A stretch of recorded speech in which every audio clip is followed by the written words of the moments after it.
Hey, what's up everybody? Good morning, it's Jared. We are here in the shop today working on my homie Craig's 19-foot Miller.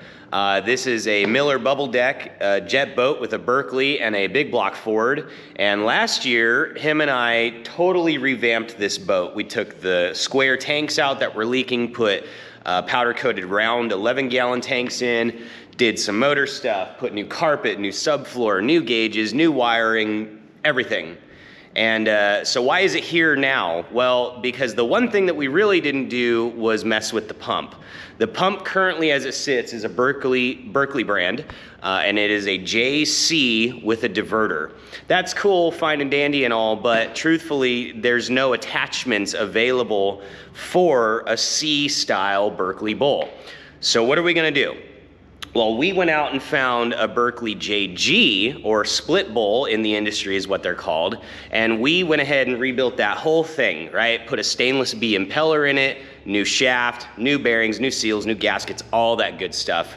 And although it's not powder coated and it's still just bare, it's still gonna go into the boat today, and we're gonna go test and tune at a gathering, if you will, at Folsom Lake today. Every Thursday during summer, they usually meet up for a couple of hours before the sun goes down. And sometimes it's at like Lake Rollins, sometimes, I mean, now currently as of this year, it's at Folsom Lake. So we're gonna go play with those guys this afternoon. So yeah, no time like the present. Basically what we gotta do is get the camera set up first of all, and then we need to pull the pump out, the JC bowl. So let's get started. Okay, so there's a couple steps that we have to do in order for this to actually come out properly. We have to start with the cables. Okay, the cables are super easy. There's a couple of nuts that hold it on here, as well as a heim joint down here, and it's gonna be the same for both the diverter cable and the reverse cable. Once these two come off and out, we can start working on the transom cover, which is this piece right here. This is what seals the back of the boat, this big hole behind here, to the pump, okay? So how to get this off? There's a 7/16 nut on the inside, or it should be anyways, as well as a flathead screw, and I believe there's 1, 2, 3, 4, 5, 6, 7 of them that you have to undo, and then the bottom two are threaded into the bottom of the boat into the fiberglass, and those tend to deteriorate or get stripped out from tightening too tight, so just be mindful of that. Once those bolts come out, we take the steering cable out. We take a small blade and cut the silicone seal, which is around the bowl as well as around the transom very carefully, and then this puppy should come off with a little bit of prying. From there, the pump has bolts that hold the suction housing down onto the intake in the bottom of the boat. That's right here. It's gonna be these, right?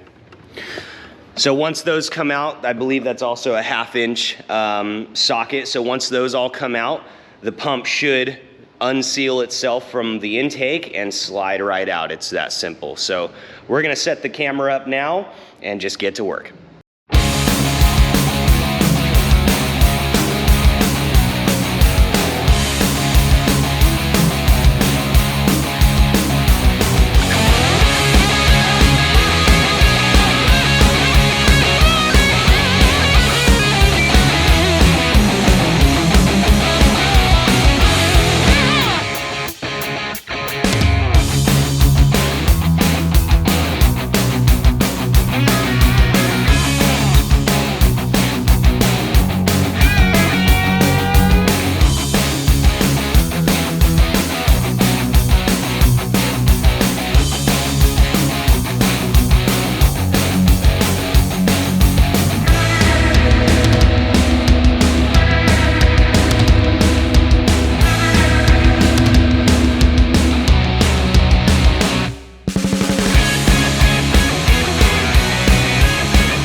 so here's where we're at. We got the transom cover off, and I went to slide it over the back of the pump, and it's getting hung up on the reverse cable arm, right? So we need to take the diverter off of this anyways, because it's gonna go on the new pump, which has a droop snoot.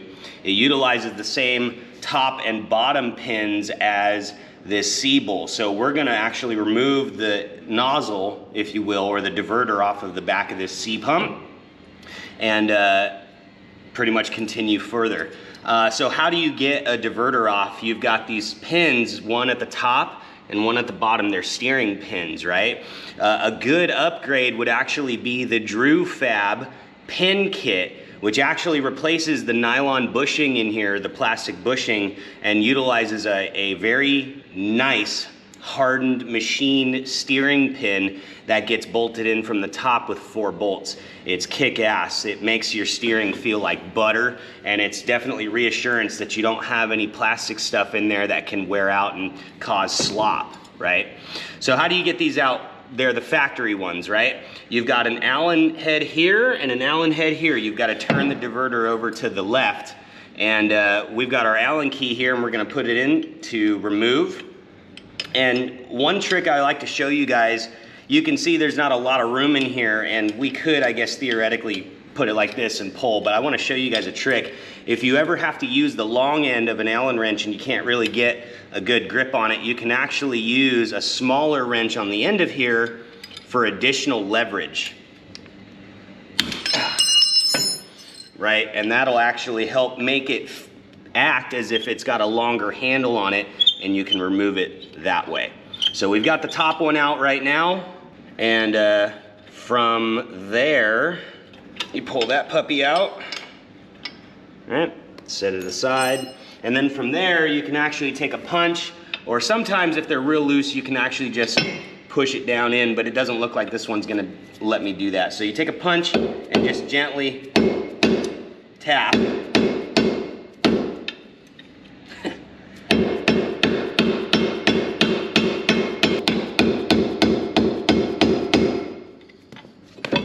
Okay, there's one. You can see it's actually loose now. All right, so we got the top pin out. It came out relatively easy, but now we gotta knock the bottom pin out. And rubber mallet was not doing it, so we got an actual hammer this time and a larger punch, and we're gonna send it.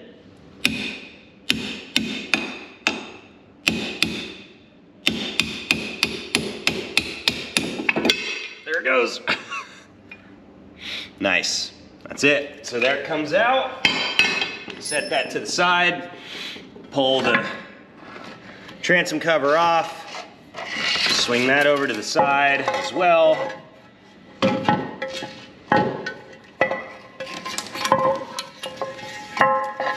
Okay, and here we are. Just the pump. So now we got to go in and we have to remove all the bolts holding the suction housing down onto the intake in the bottom of the boat. There is 1, 2, 3, 4, 5, 6, 7, 8, 9, 10, 9, 10, 4, 5, 6, 7, 8, 10, 11, 12, 13. There's 14 bolts that are on the inside of the boat, and they are 1/2 inch. So we're gonna do those right now.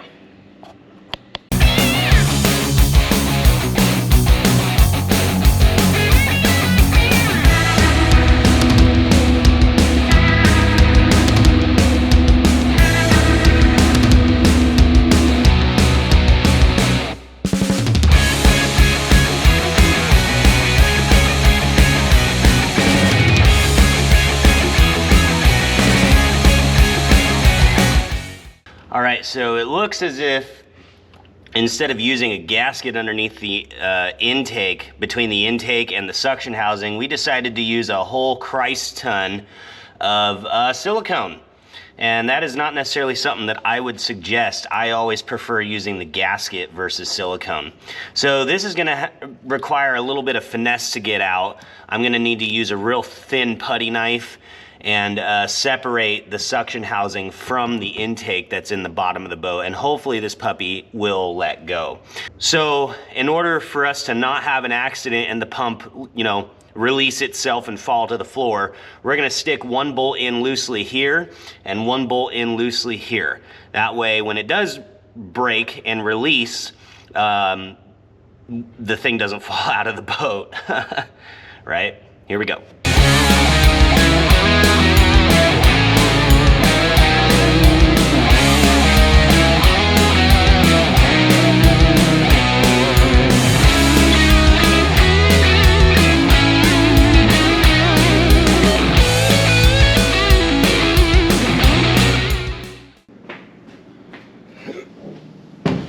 Okay. Whew. And there she be. So we have some stuff that we need to remove from this before we can get the new pump in. We've got a little bit of silicone to clean up on the intake pad where the suction housing mounts, as well as the transom where the transom cover sits on the back of the boat. So we're gonna clean those up. We're gonna remove our pressure relief valve here and then get the new pump ready to rock and roll. Okay, we're all cleaned up, ready to rock and roll. We're gonna reinstall the new pump. So let's talk a little bit about what I cleaned up. There was a ton of silicone on here holding the gasket in. It had both a silicone seal and a gasket. That's just too much. You don't need that for this pad, okay? So what we're gonna do is we're gonna apply just a thin, real thin piece of silicone, just a dribble like in the front and the back. And the whole purpose of that is to just let the gasket sit, right? We're not trying to glue the gasket onto the pad of the intake here. We're just trying to get it to sit there so that when we put the pump in, it doesn't get stuck, right? Or this thing doesn't slide back and forth and then you have to figure out how to realign the holes with the pump and the drive line, and it's just a pain in the butt, right? So all we're gonna do is apply a small glob right there and a small glob right there. That's it. From there, I'm gonna put this puppy down like so. Line up the bolt holes. Pretty straightforward. Yep, there she is. Perfect. Okay, that's it. So we're gonna come back in, I don't know, 10, 15 minutes after this is sealed up and gotten a little bit stiff, and then we're gonna put the pump back in and reverse order what we just did.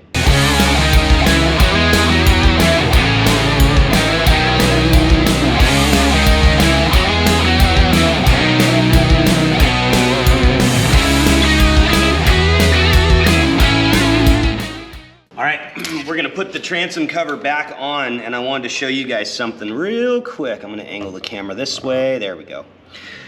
Okay, so here's your transom cover gasket. A lot of people like to use silicone. I do on some setups also, right? However, I'm gonna use the transom cover gasket this time. And if you notice, it might look identical from the top to the bottom and you can use it whichever way you want. Technically, I guess you could. However, I want you guys to pay attention to something.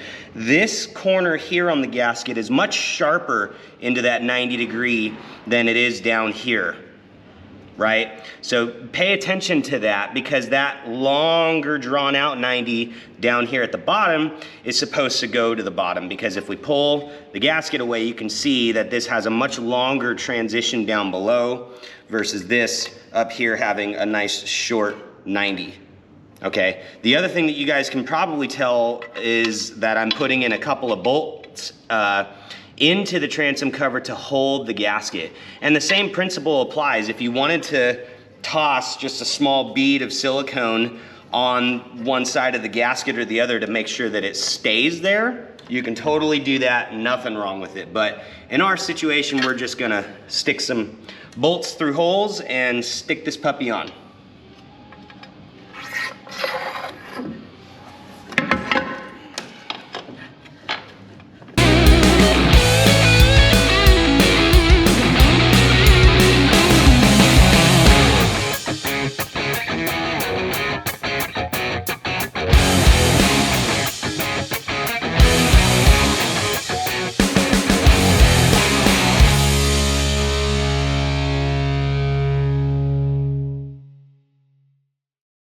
Okay, so we got the transom cover bolted up with the transom cover gasket on. Everything is nice and snug. We are good to go to move forward. So the next thing that we need to do is seal the transom cover to the bowl itself. Right here you can see a real small crack that goes all the way around the bowl. And factory, they give you an O-ring that goes inside of a little groove that's on the bowl here, on the inside of the transom. You can't see it anymore. I hate those things because they get old and brittle, or they don't get old and brittle, they get old and like stuck. And then trying to get this transom cover off is a pain in the ass. So what I do is I apply a small bead of silicone all the way around, and then I use my finger, because it's got a, organically your finger's got a round radius, and I just push and wipe everything off of the bowl so that it keeps everything sealed and nice and clean, right? I've got paper towels here, I've got silicone.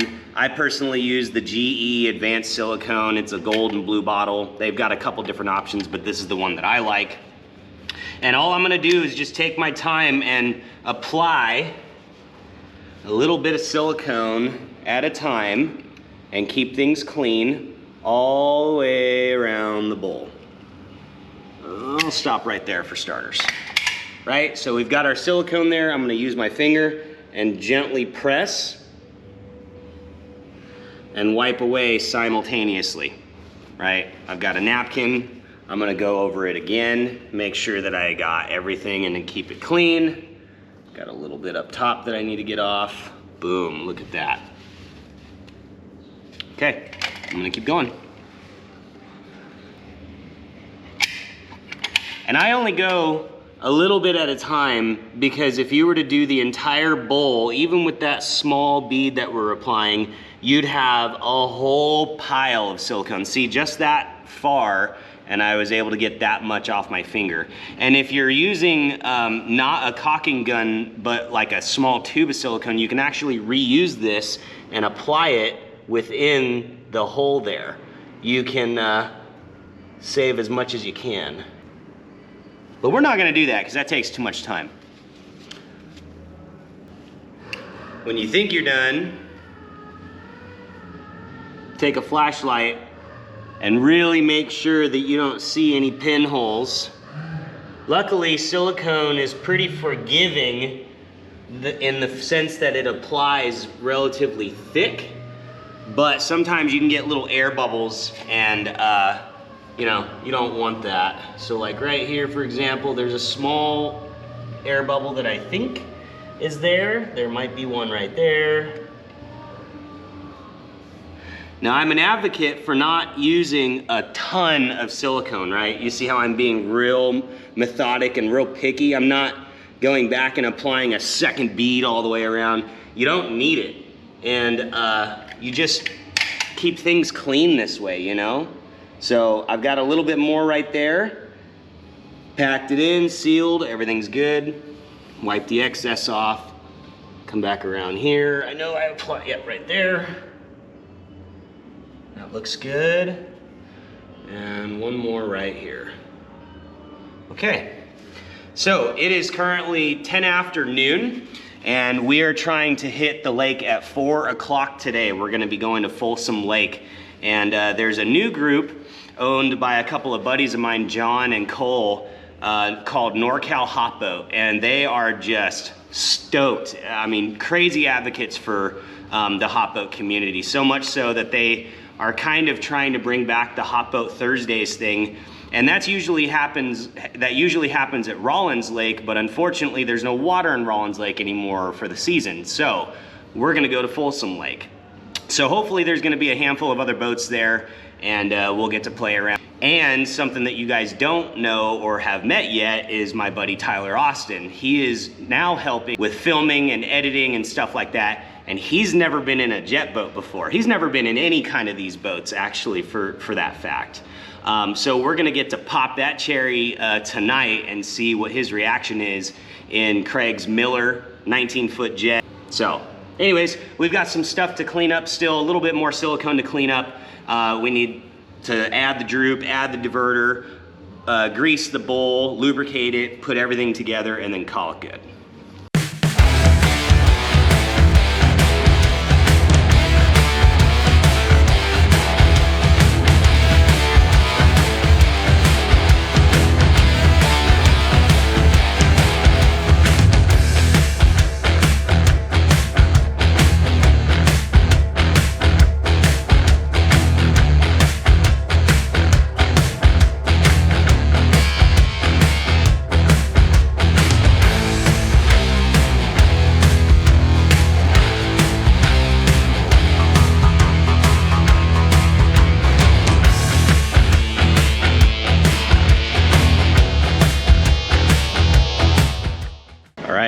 heading to Folsom. Here she is.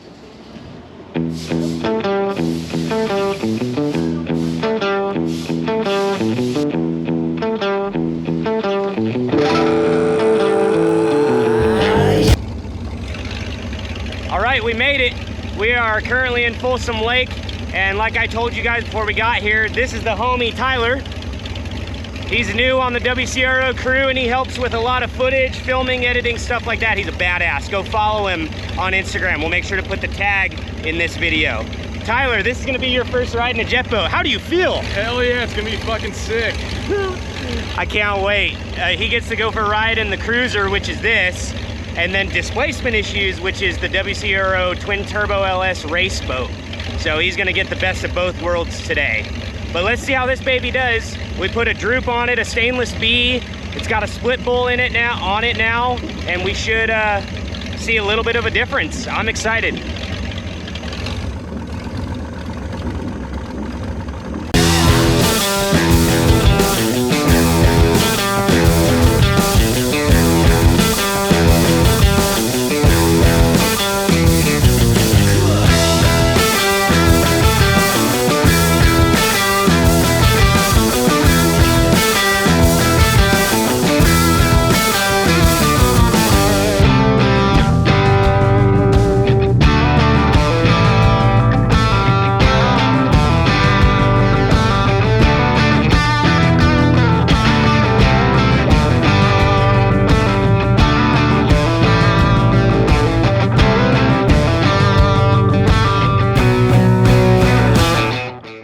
Here goes Inspector Gadget. Hopefully this thing doesn't run out of juice. I know. He's gonna land it on the bow. So this is a first for myself and WCRO. We've got a drone and a dude that's licensed for one. So it's kind of sick. We're gonna be able to get drone footage from a lot of stuff, including this weekend at the NJBA. Check this out.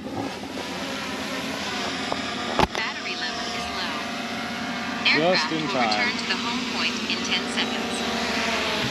Landing. Just slides Landing. off. Perfect.